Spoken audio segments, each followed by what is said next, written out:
for our amazing next panel that's coming up here about our regional leadership panel. And we're going to have some conversation on showcasing the efforts to develop landscape scale projects and align federal, state, tribal, regional plans, priorities, and investments.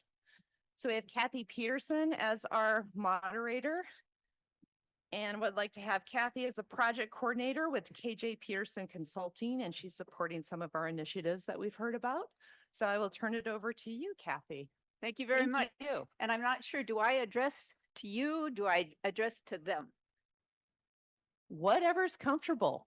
All right, very good. Go ahead. All right, well, Forrest asked if I would begin with a little bit of personal perspective. I was in the audience last year when you all came down. And now today, here I am. Lord have mercy. All right, so my name is Kathy Peterson, and I'm a retired U.S. Forest Service employee. And I worked for 30 years with the agency. I like to say 30 years and a day. And 9 of those years were in Washington State, and then 15 years on the Tongass National Forest in Alaska. And on those forests, our emphasis was on timber harvest. And then I transferred to the Angeles National Forest, where overnight, my perspective and my focus shifted from remote timber sale roads to the imminent danger of wildfire in this just mega urban context of Los Angeles. So it was not Kansas anymore. It was a shift. Now, the motto of the Forest Service, which I ascribe to, is caring for the land and serving people. And for most of my career, I understood that to mean caring for national forest land and serving the people who visited and worked there. But on the Angeles, where my job was in public affairs and fire information, I very quickly learned that wildfire isn't like a timber unit. It doesn't stay within the boundary. It moves across boundaries, and responding to that wildfire situation was everybody's business. So when I retired from the Forest Service, I discovered very quickly that I wasn't ready to stop caring for the land and serving people.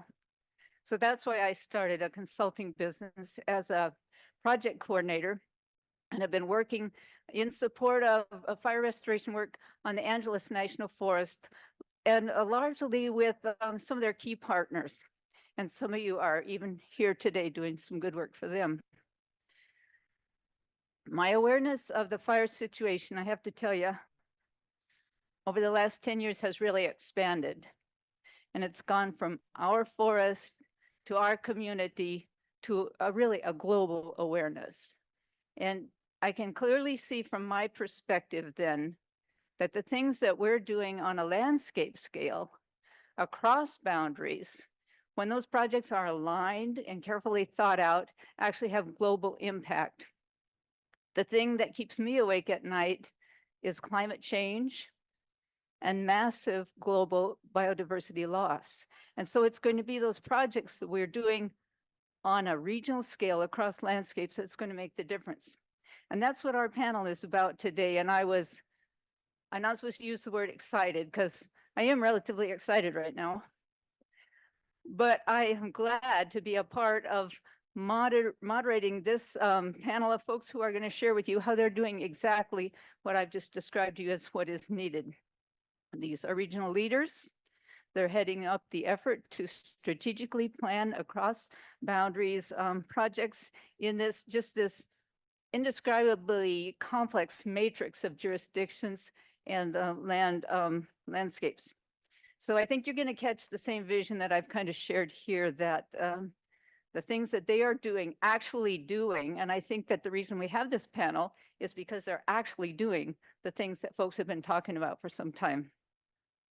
They like to say, I think it was Jeff Hayes who caught the phrase, the things that they are doing from Mexico to Monterey are making a difference that is actually of global significance. So our panelists today include Heather Marlowe. Heather, who is the Director of Forestry and Fire Prevention with the Resource Conservation District of Greater San Diego County. And Heather manages the state's Regional Forest and Fire Capacity Program. I've heard you talk about RFFC, and so that for San Diego County, that's what she's going to be talking about. And Susie Kirschner is the Conservation Programs Manager at the Inland Empire Resources Conservation District, and Susie manages then the RFFC program for the San Diego Mountains region. So Heather and Susie are going to lead off with a look at the project planning and prioritizing that is occurring in San Diego and San Bernardino counties through the funding provided through the RFFC program. Then Eric Just, Unit Forester for CAL FIRE San Diego unit.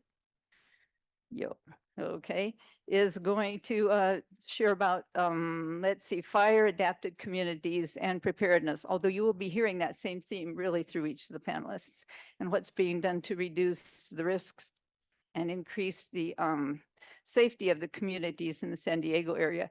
Then we'll turn to Scott Tannenberg. I don't think he's a stranger to most of you. He's the forest supervisor on the Cleveland National Forest. And he also represents the leadership all four Southern California forests. So that's going to be Cleveland, San Bernardino, Angeles, and the Los Padres. So Scott's going to provide updates then on the Southern California wildfires crisis strategy and how that effort is being integrated across the things that you will have heard from CAL FIRE and from the conservation districts. Sal Reyes is here with us, and Sal is the acting fire chief on San Bernardino National Forest, and he's going to bring a presentation that is an actual case study of what's being done, what's being implemented, the Thomas Mountain Prescribed Fire Case Study. And after that, then we're going to shift gears to the kind of back and forth that we've been hearing from you folks, questions and answers, as we're looking at perhaps fewer funds, maybe at state level, perhaps, and how we are going to keep up the momentum that's been started here.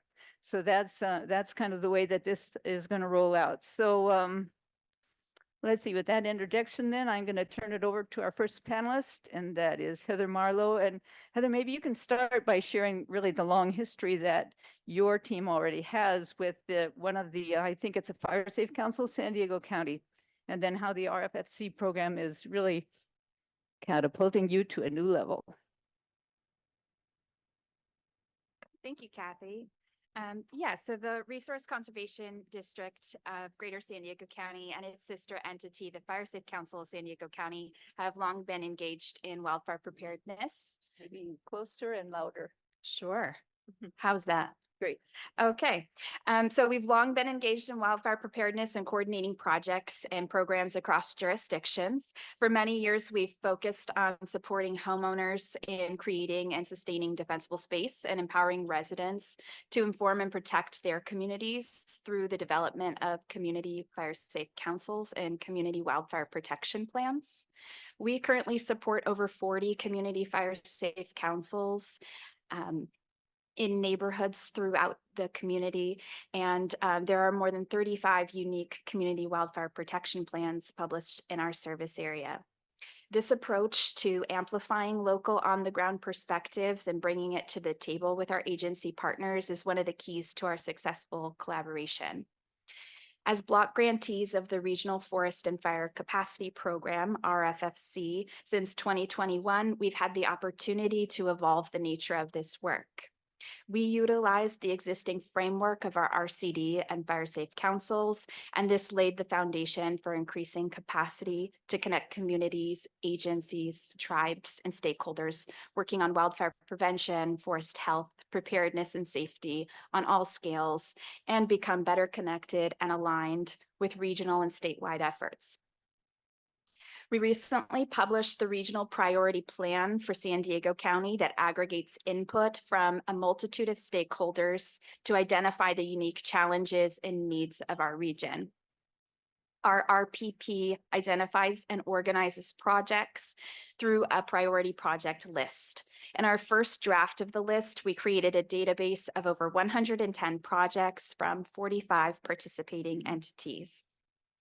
Managing a database of projects allows us to be the regional representatives of initiatives, goals, and planned treatments. And it also helps us to recognize and address gaps in resources and barriers to project implementation. With this overarching view, we are able to analyze how planned treatments overlap and integrate it with other efforts such as the ignition reduction strategy, the strategic fuel break network, and the montane forest conservation strategy. Through the RFFC program and the process of developing a regional priority plan, we have identified clear next steps. Number one, we want to continue to align our priority project list with local efforts and regional strategies to strengthen the decision-making and prioritization project process.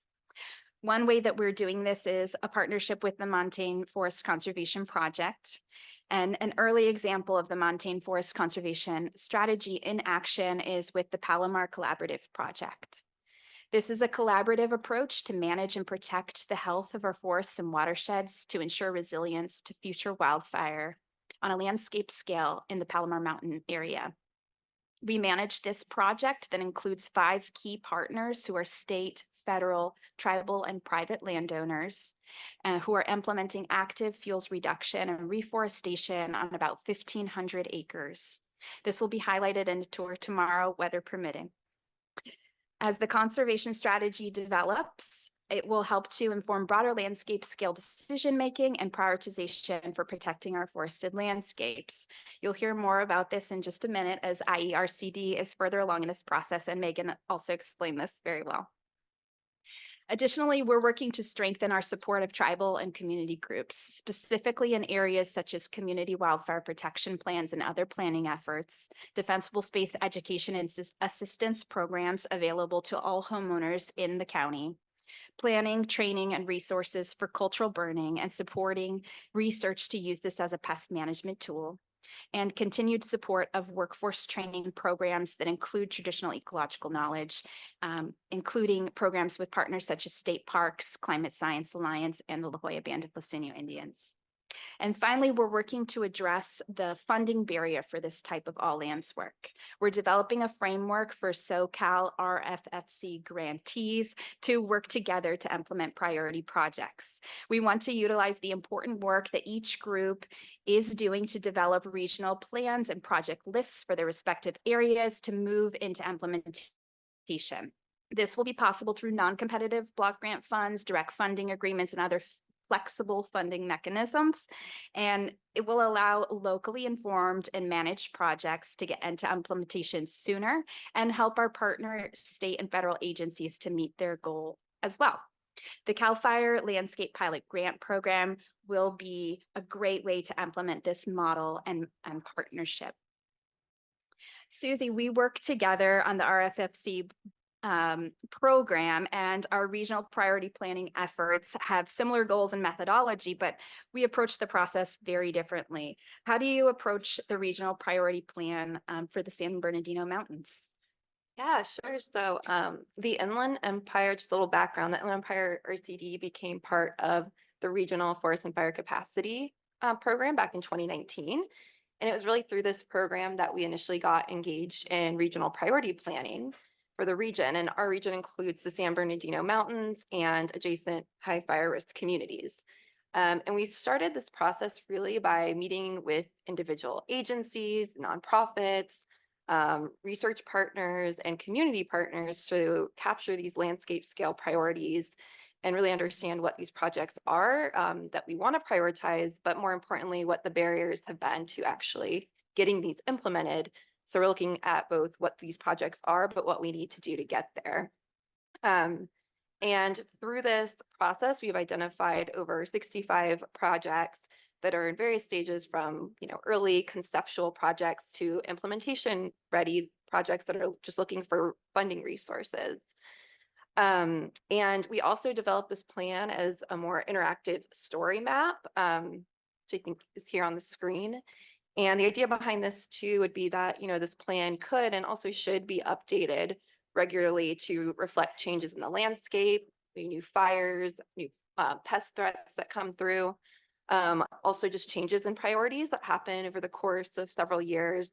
and also to incorporate new data products as they become available to make sure that this plan is continually relevant and updated. And the plan also captures existing planning efforts, including the San Bernardino National Forest 5-year plan, the CAL FIRE unit plan, and community wildfire protection plans for the communities in this area.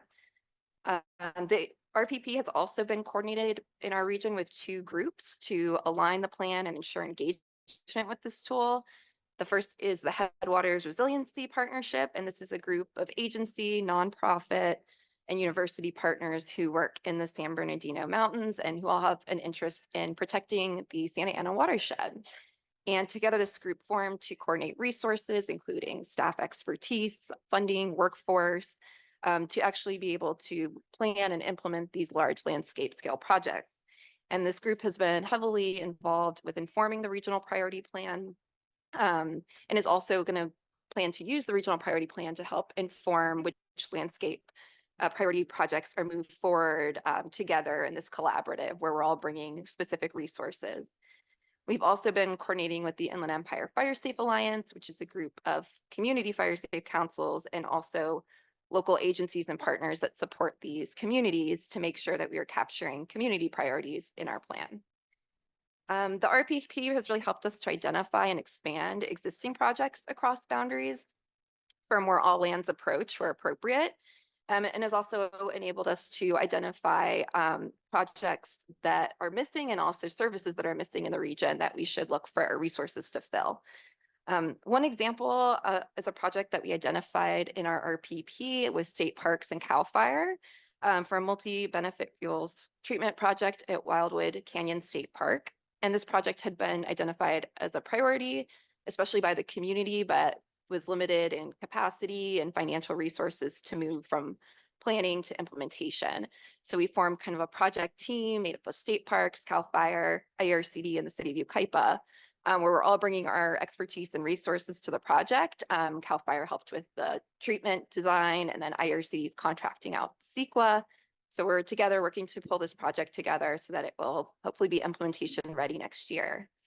And the RPP, like Heather mentioned, is also a really great resource and avenue to invest and channel funding. And we really hope to be able to use it as a tool to do just that and communicate the needs, communicate the funding that could be used to actually move these projects forward.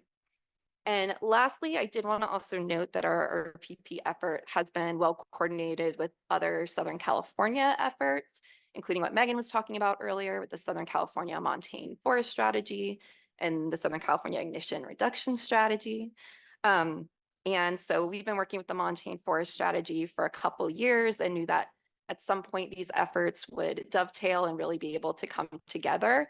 And that's happening right now with their completion of the San Bernardino mapping effort. And so now that that's complete, we'll be able to use that really data-informed prioritization mapping developed through that to strengthen our plan. And both of these planning efforts really do offer that all lands approach to forest management.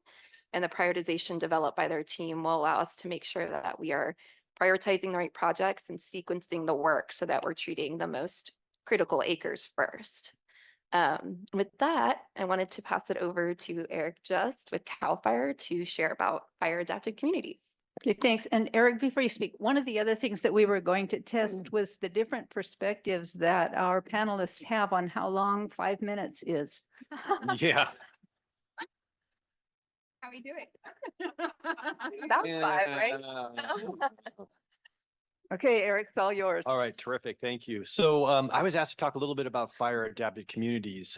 So community planning and preparedness is clearly an essential risk reduction metric. So when it comes to integration among agencies, CAL FIRE has a unique ability to be working on private property and kind of in those areas that are between federally managed areas and locally managed landscapes. So community risk reduction is a concept we've been utilizing over the last several years to help communities achieve better protection from emergency events and then also to establish priorities in the county. At the community level, the community risk reduction concept is comprised of 4 principles, and I don't think we have that up yet. So the first one's community engagement. The second is defensible space and home hardening. The third is community fuel reduction, and then the fourth is evacuation planning. So each of these principles can be applied collectively to communities or on an individual basis, just depending on what the need is in the community for a customized approach. As far as community engagement goes, so collectively, and by collectively, I mean all of us up here, the RCDs, federal, local partners, we've really spent a significant effort supporting the establishment of fire safe counties or fire safe councils in the county. And you can hear from past presentation that we have 35 plus fire safe councils in the county. These areas are all kind of managed and mapped and to reduce the overlap and to identify areas or gaps where there isn't a fire safe council to, serve that particular community. The obvious follow-up to the Fire Safe Council is the development of the Community Wildfire Protection Plan, or the CWPP. We went one step further in this county and established a standardized CWPP template that can be used among the fire safe councils to establish a new CWPP or update an existing one. So a big help there. We also host community chipping events, cleanup events, and then we also provide a last chance survival workshop to the public. So it helps them understand some basic fire behavior awareness, and then also like recognizing entrapment situations if they happen to find themselves in that. The second, defensible space and home hardening. We have more than 100,000 parcels in the county just under our jurisdiction that have one or more structures on it. And we've made a concerted effort to try to visit each one of these parcels or properties once every 2 years. So we're currently inspecting about 40,000 properties annually. And so for those that don't know, defensible space inspections are inspections or recommendations from fire agencies on a property by property basis to improve structure survivability. In addition, home hardening is promoted here in the county through new building and fire code revisions, and also through thoughtful subdevelopment design and approval, taking into consideration fire safety. Number 3, community fuel reduction. That's a big one, obviously, for a lot of us up here. We are no different. We have over 30 community-based fuel breaks throughout the county. Some of these are our own, some of these are joint fuel breaks with our federal partners, and almost all of them are tied to a community in one way. And by tied to a community, I mean like just behind the fences in their backyards. So, and then we often, some fuel breaks are designed to handle a threat from one side. We do have examples of fuel breaks that are completely surrounding a community on all sides, just because the need was there. Finally, evacuation planning through grant funding and other sources. County Fire has been able to treat vegetation along 500 miles of roadway in the county to improve fire safety and in the event of evacuation. This is a combination of both county and state roads. So we've also included evacuation route planning as a part of the CWPP process, as mentioned earlier. So that includes the identification and evacuation routes, as well as TRAs, or temporary refuge areas, in the communities if the need arises to rely on that. And so in closing, community planning and preparedness is certainly a critical component in dealing with the fire problem here in Southern California. And really only through partner collaboration are we really able to make meaningful impacts. So with that, I'll pass it over to Scott with the Forest Service. Great, thank you, Eric. And thank you to Susie and Heather as well for highlighting both the local and state level efforts that are proceeding forward. I'm here to present sort of how that all comes together with the federal perspective as well, kind of contributing to all of those. And as Eric just described, community planning and preparedness is essential to reducing risk across the entire landscape. And we work with the RFFC partners as well as others to advance those efforts from the forest and federal perspective.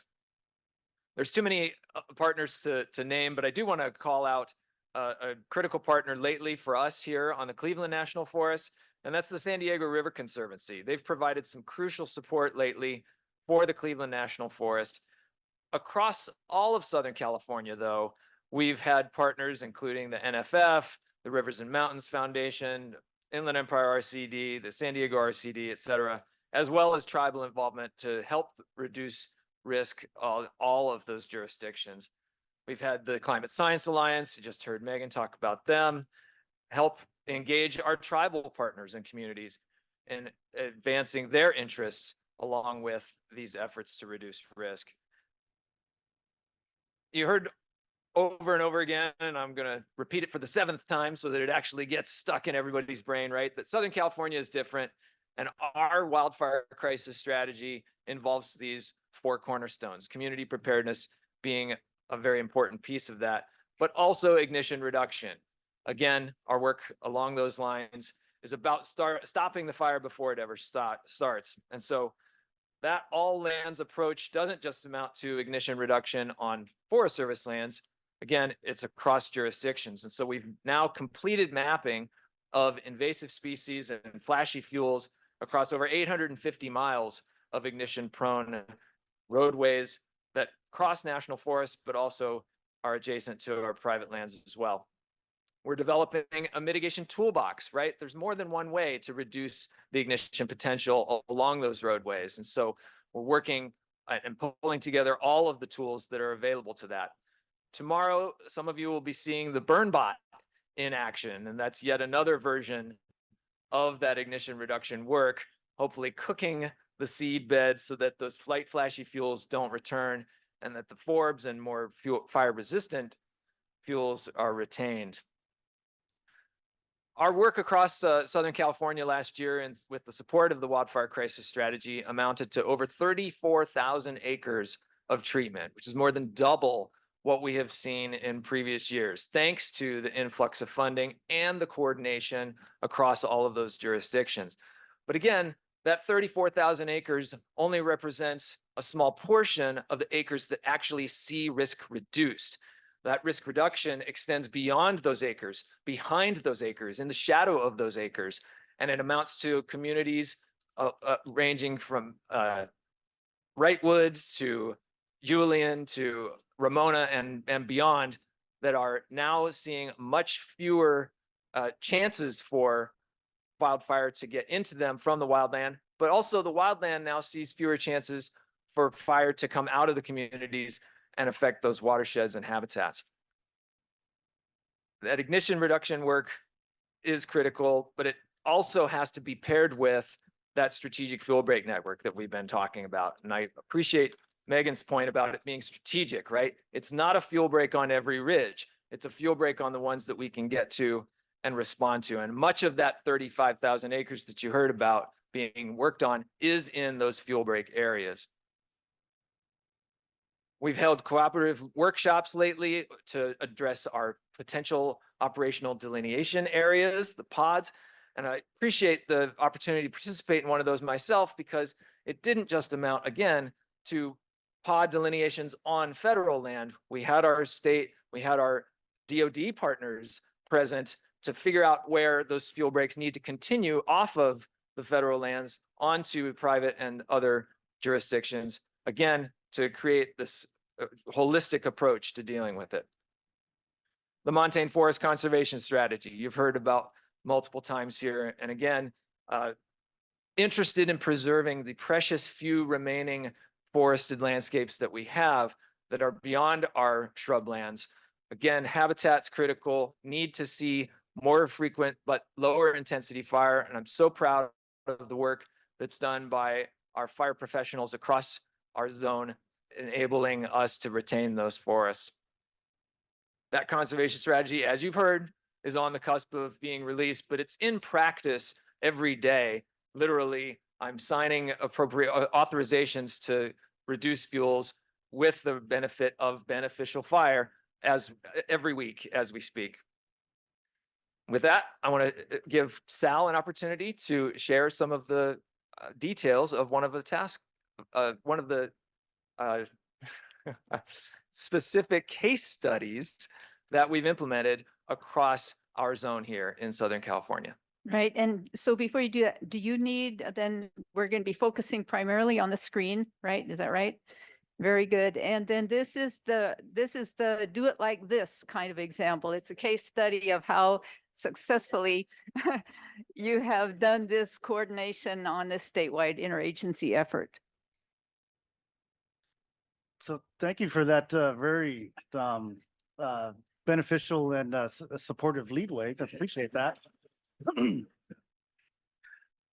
Again, my name's Saul Reyes. I'm the fire chief right now on the San Bernardino National Forest, and we're going to be talking real quick for a few minutes about the prescribed fire, prescribed burn that we had on our forest last year called the Thomas Mountain Burn. Just a couple quick facts and some leadway into this. The need for this specific project was elevated and even kind of put a stamp on the previous year before that. I see some of my partners and counterparts in the RRU and some of the adjoining units just below this in the community of Hemet and the surrounding areas.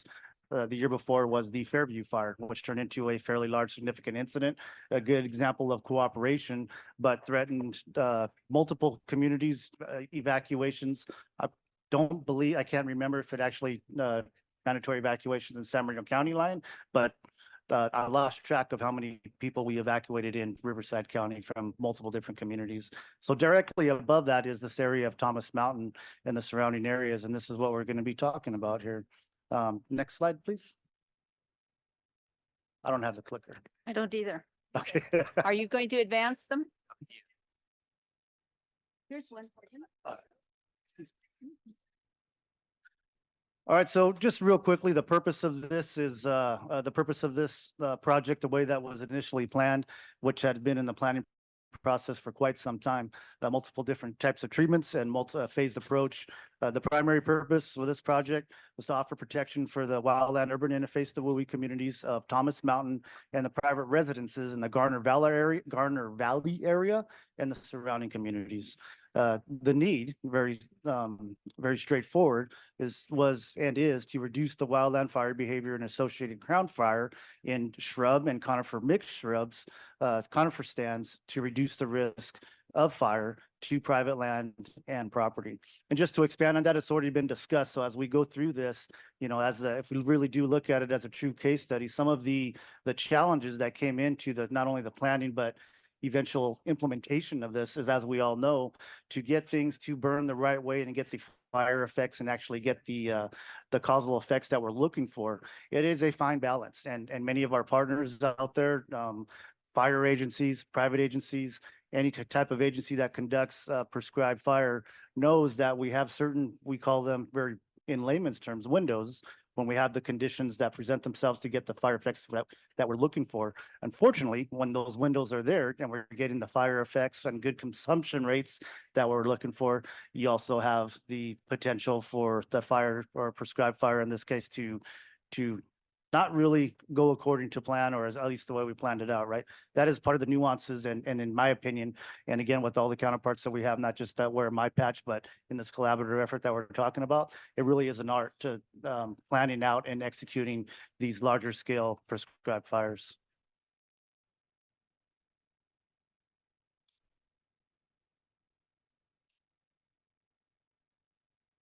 Not sure. There we go. So, in response to the San Bernardino, that's already been identified in the U.S. Forest Service and the wildfire crisis strategy when we were identified as a critical landscape. Something of note for this project was, at the time, the initial planning for implementation was 250 to 300 acres of treatment.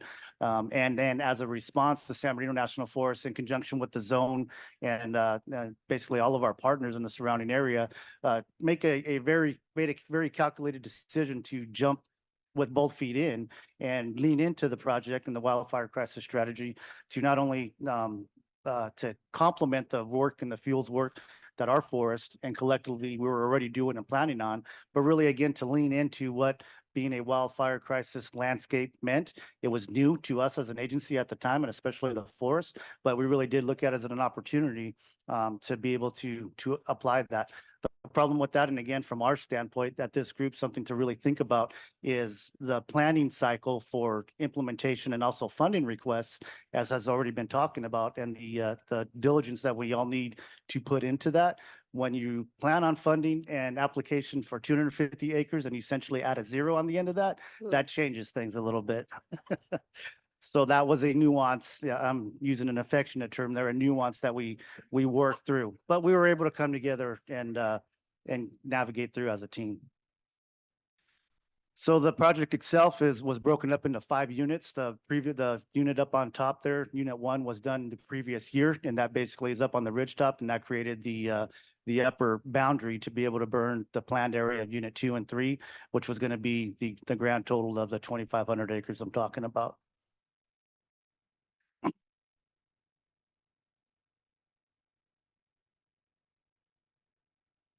Not working.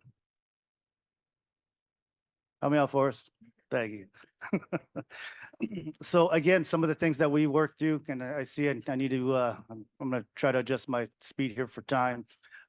This was what we were looking for in the end. If our planned area, those are the units 1 through 3 that I was talking about, and we're looking for a mosaic pattern, not to do a type conversion on our, on our own, that we did ourselves minus Mother Nature.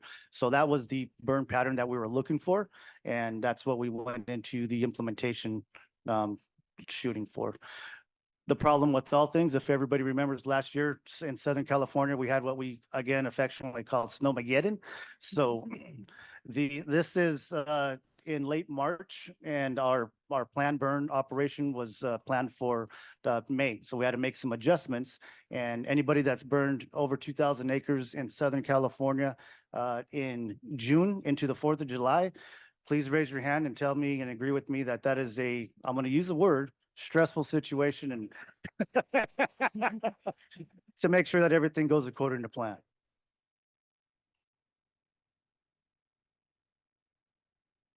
Just a video, but that's kind of irrelevant. One thing that we took advantage there and want to place into the future with our agency and working with all of our collaborators is really taking advantage of the technology that's out there available now. So HeliTorch, which is a very complex system, but is not used very regularly amongst any of our agencies within California. We reinstituted that, and we're working hard internally and externally with our partners, not just CAL FIRE, but some of our local cooperators, Ventura County being one that actually has the platforms and the technology to do that, and keep that platform, that tool available for all of us to be able to use should we be able to need it on one of our projects. Drone technology and infrared and mapping has obviously come a long way. We implemented that, and some of the photos that I have on here and the data sets that we were able to collect from the monitoring phase were used very heavily. And we're going to continue to use that on the next phase of this project and the following for the future. Well, that's. So just some examples of the actual operation itself. This one's are going from the top down. You can see at the very top, kind of the timber component. And as we transition down into the shrub component, the chaparral component, in this case, red shank, has to burn very hot to get the effects that you're looking for, which is, again, depending on subjectiveness and where you sit in the position in the organization, is either cool for our folks that are on the ground tipping torches, and or very stressful on where you sit at. So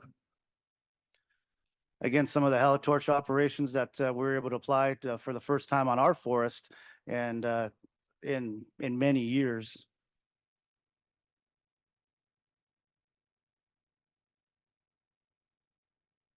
And just some quick facts and statements. If anybody has been cognizant of time, if anybody would like any more information on what the U.S. Forest Service UAS program, which is the comprehensive drone platform program with all the different tools that we currently have, and we're looking to expand that program, and it is a great program.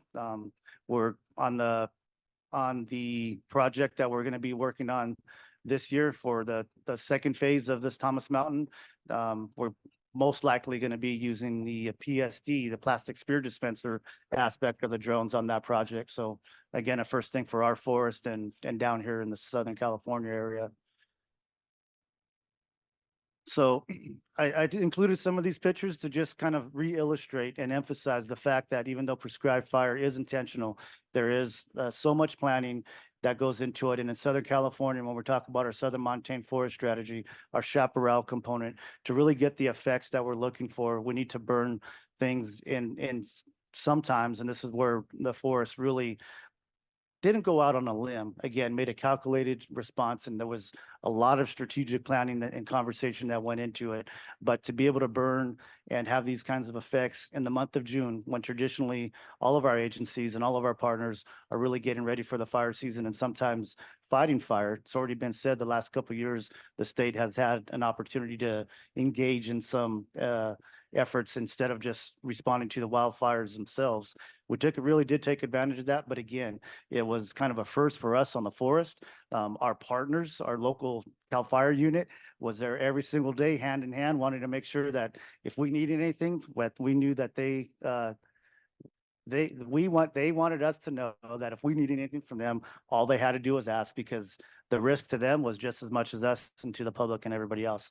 Public outreach, community outreach was critical in this entire operation, and then the follow-up as well for all agencies, and sharing that information was really important.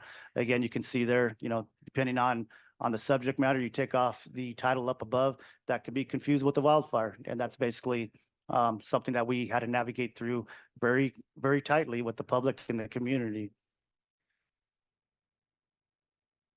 Last thing I'll say is, after all that planning, after all that coordination and everything else, again, just some stuff up on top, but we went into, and you can see the fire effects in there. And I think just by looking at that, without all the fancy document or data that we have available to us, just purely the visual shows that the effects of that, the next wildfire that runs through that area, our personnel, our resources are going to have a better opportunity to protect that landscape in those communities.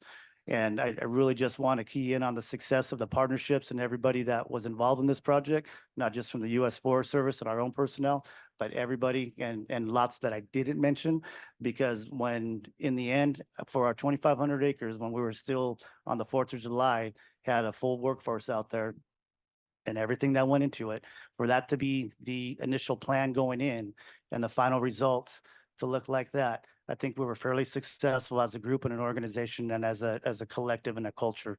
And if we can move forward with that, I think we're going to be very successful as a landscape and a group. Hey.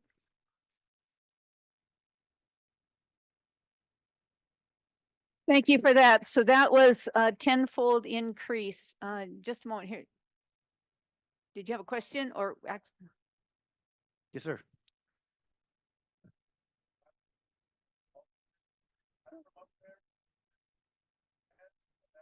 Mm-hmm.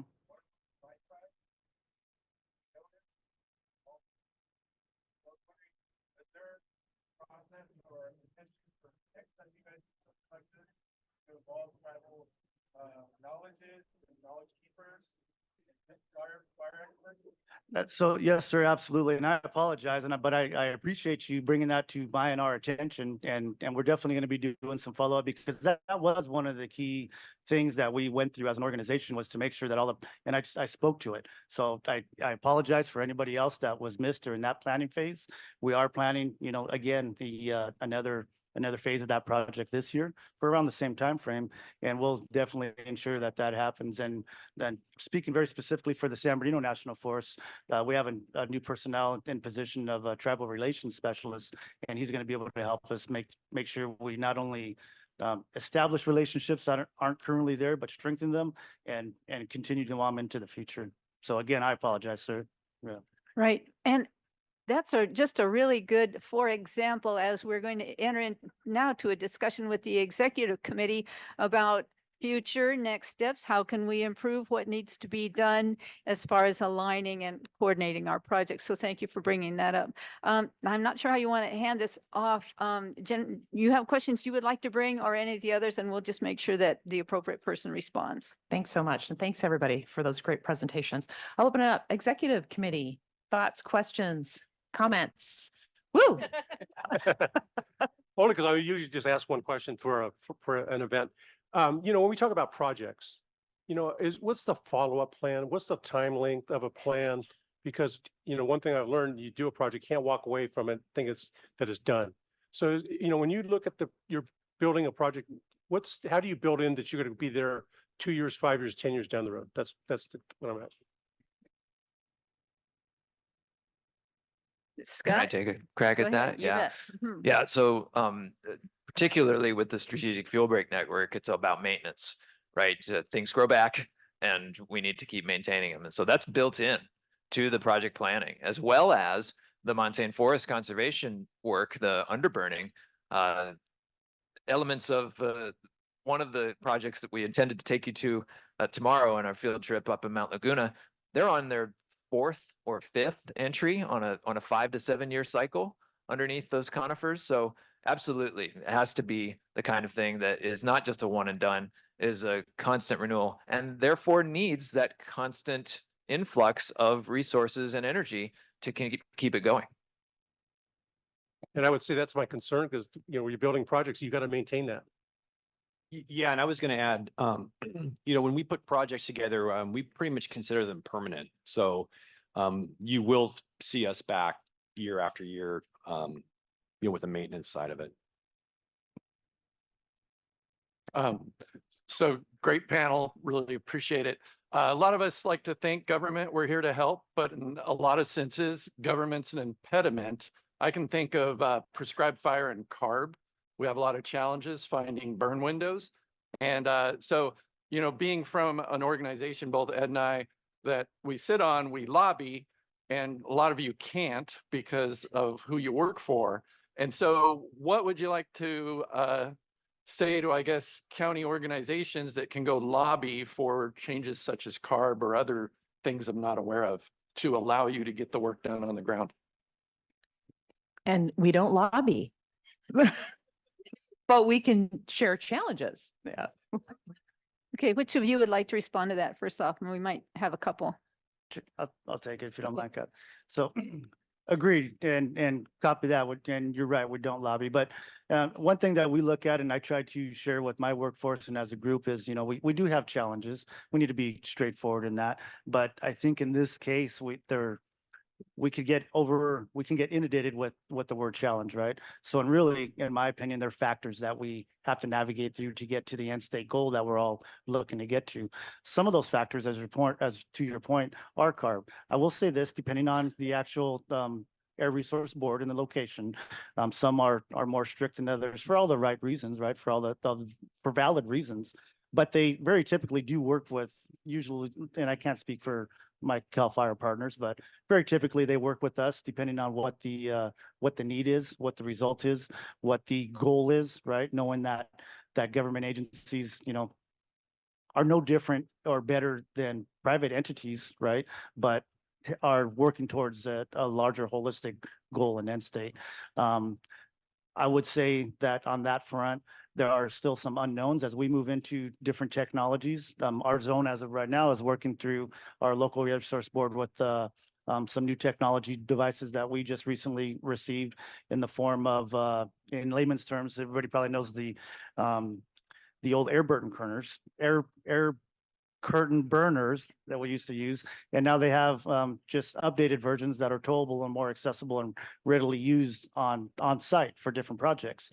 Problem is, a new device or a new vehicle to do something that's never been used before, they're not even sure how to permit those devices quite yet. So we have to work and navigate through the governmental process of figuring out what they are and how much to charge us for permits and things of that nature, which we're doing and we're working through as an organization. And I'll let CAL FIRE brother here speak on some factors that he might see out there. And I also have some answers to some of your questions about the air curtain. So for us, I can only think of one time in the past that we've had a prescribed burn that we had to cancel, and there was a 3,000 foot elevation cutoff, and my project was at like 2,920 feet or something like that. And that was the only frustrating part. It was a beautiful day, terrific day to be burning. We just couldn't do it because of this 3,000 foot elevation thing. But other than that, we got, again, a pretty good relationship with the San Diego Air Pollution Control District. And so I don't know if our burn windows down here are a little easier based on other parts in the state, but we're for the most part able to get what we need done down here. Okay, so Doug, could you restate your question? I heard you say, what shall I say to the lobbyists? What message? Is that really what you were asking? Well, I mean, we're a voice, you know, being on county representative organizations that we usually go to, I'll throw out the Forest Service, go talk to Jen or her folks, and they like mention, oh, this would be great if, you know, a lot of times it's funding. But there's other times it's you know, getting workforce housing. So the more that local representatives can understand of the issues and what impediments are that other government agencies have, we can go to the legislatures and go, hey, we really need this. And you know, I just threw out CARB as, you know, they're an easy For one to poke example. fun at. But that's the kind of thing that I think would be helpful for this group to understand is, you know, what kind of things like new technologies is a great example. We've had the air curtain burner issues and the elevation limitations that are, you know, preventing their use, or they're considered, you know, is it stationary, is it mobile? And, you know, sometimes we need to change laws to make those become tools that we can use. So that, did that help? Maybe Yeah, that it was a did. little So then long-winded. that made me just wonder if some of our folks from the resource conservation districts might like to follow up with you if they're perhaps laundry list. I'm not sure. Yeah, I'll just add that for the RCD in San Diego County, we've heard from many of our project partners that it's very difficult to implement air curtain burners and other types of like alternative treatments because they can't get the permitting. And if they can, it's very expensive. So if we could highlight some of those issues, it would be really great, particularly with a couple of partners here, La Jolla Band of Luisteño Indians, Girl Scouts, and state parks. Okay, thanks. Anything else? Yeah, other questions, Patrick? Sure. So John Battles was up here, spent a good amount of time, as you know, walking you through walking us all through the regional resource kits, the data sets on forest conditions, metrics, decision support systems, tracking systems. And he was really fairly emphatic, which I was pleased to hear, about these aren't just tools for academics or scientists or for us to report. They're to be in your hands to accelerate your work. Give us a reality check. Are they starting to make a difference? Do they have the promise to make a difference, to truly allow you to go bigger and to go faster and to better plan and prioritize projects? Okay, Scott, you feel like jumping in? Very good. Yeah, Susie. I can share a little bit about that. I mean, I think it's going to be extremely valuable. I know we're already seeing with the Montane Forest strategy that's using a lot of that type of data from the regional resource kits, but also other data to start informing our prioritization more. And I think also looking at projects and outcomes beyond just acres treated is helpful and important for Southern California, especially just in communicating our projects is successful. And sometimes it's not acres treated, sometimes it's communities benefited, air quality, water security, other things that are important for, you know, our habitats and communities besides just getting more acres treated. So I think it has a lot of value in those ways. Others? I can add, I think from a coordinating perspective, it's helpful to our project partners. It's open source. Anyone can use these tools and we can talk the same language. And then from our perspective of managing a database of projects, it helps us to align other efforts in one place. So there's kind of two levels and they're both very helpful. We're going to have a panel this afternoon with infrastructure folks.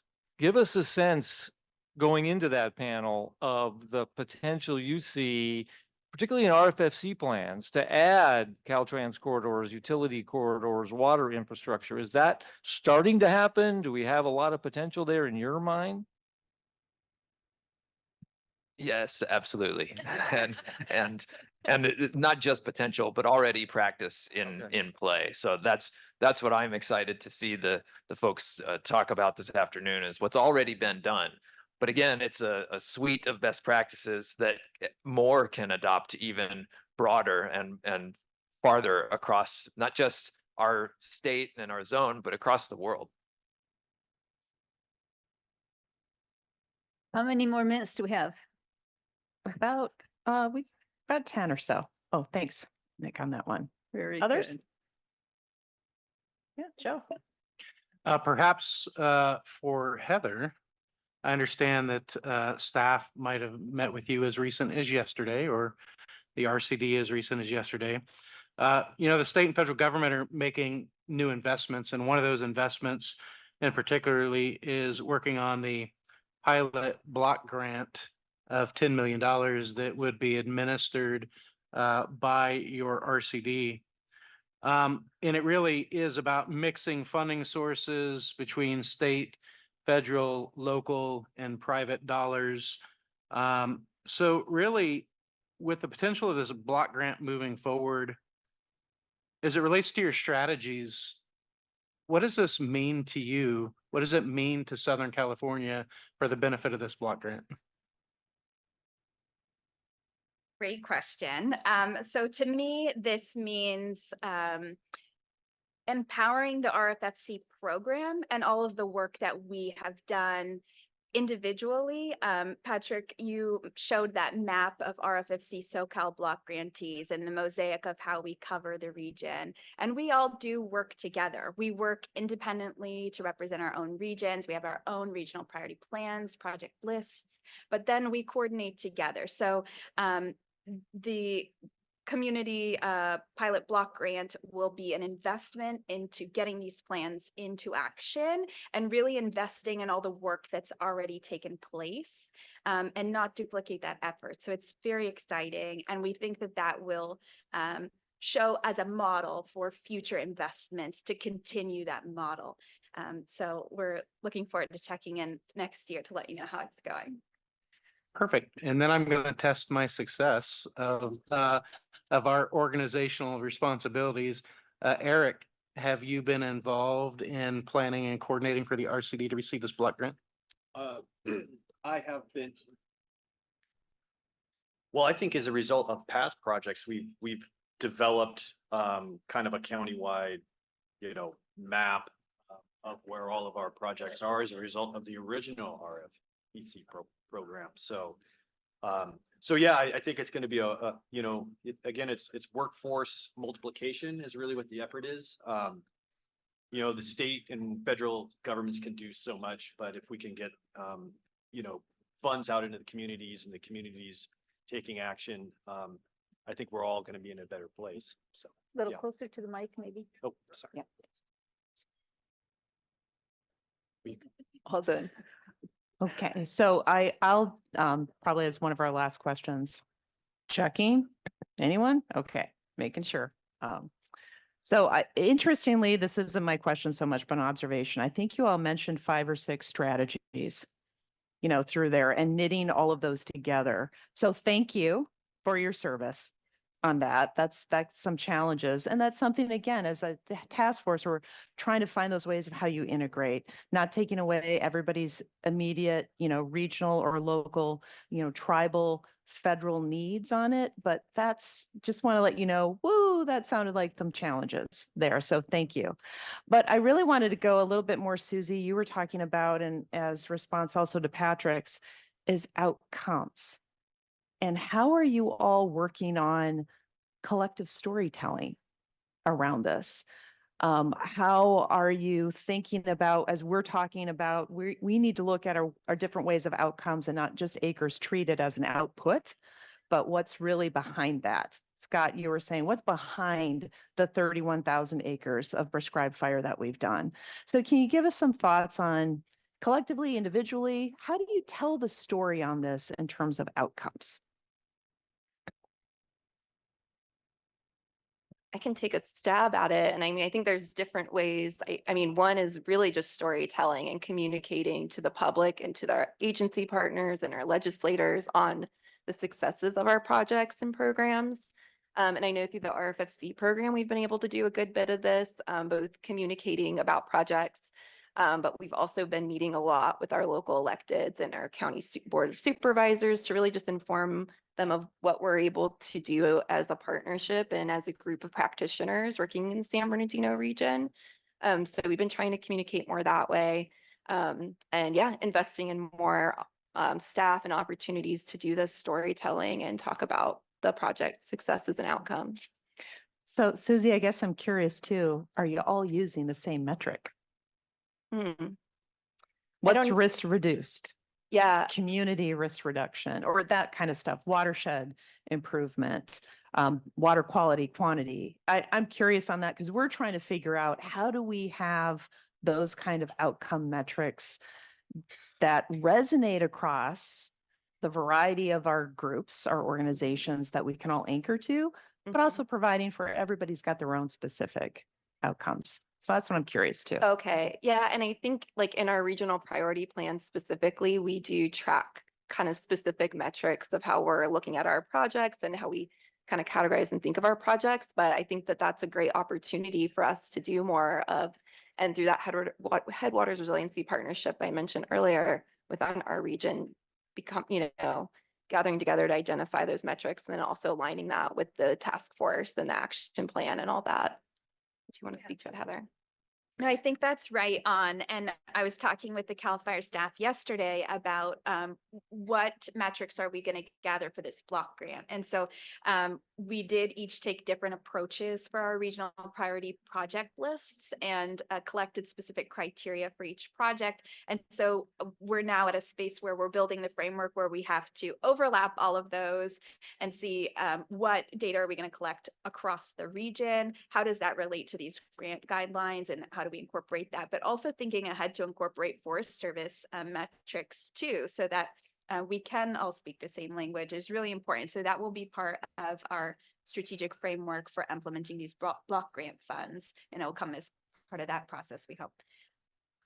I'll take the opportunity to express my gratitude again for the study that Richard highlighted that is underway by the Pacific Southwest Research Station, looking to quantify the value of the areas that have had their risk reduced, right? It's not just quantifying the value of the treatment on the side of the road or on the fuel break. It's what was behind that you protected. Was it a watershed? Was it an endangered species habitat? Was it a comm site, or was it a 40,000 person community, right? With Southern California home values, the economic value of that thing is a quantifiable thing. And we're looking forward to the results of that study. Yeah, and if I just may add, speaking from a fire chief and an implementation planning, and we all know that the Forest Service has a bunch of different dynamics and program areas, right? Our CAL FIRE partners are very similar in alignment with us in a lot of our missions and efforts, but obviously their own agency, and then every other agency and partnership and group entity that's out there looks at all this stuff very similar, but also very different. And I will share this with the task force, talking to my counterparts, not only in the task force zone, but just locally and from basically in air quotes, Southern California on down. This conversation is being had very regularly. And if it may seem like hesitancy, I think that may be, that's not really the thing. We want to be all of us representing our own agencies and interests and missions. We want to be very deliberate, and every single one of us, I think, can speak to a specific project from the infancy of planning for funding to implementation and getting into a maintenance cycle, and what that causal benefit is, and what that being able to use a metric for that specific project. When we step back and use a larger scale and we start talking about having a predetermined and agreed upon definition of what that metric is, that's where we as a collective group, and I'm speaking for many other people here, and I hope that's all right, but we really want to be deliberate in making sure that we're not getting ahead of any decision that be made in the future, and speaking directly to a project, but not for lack of a better term here, apologize, but setting foundation or making policy for either our own agency or for the group or the task force ahead of decisions that are to come. But we are all very engaged and excited that the conversation is happening, and we'll provide input as much as possible. Guys, thank you. We're going to close out the panel. Please give a round of applause for our panelists. Thank you so much.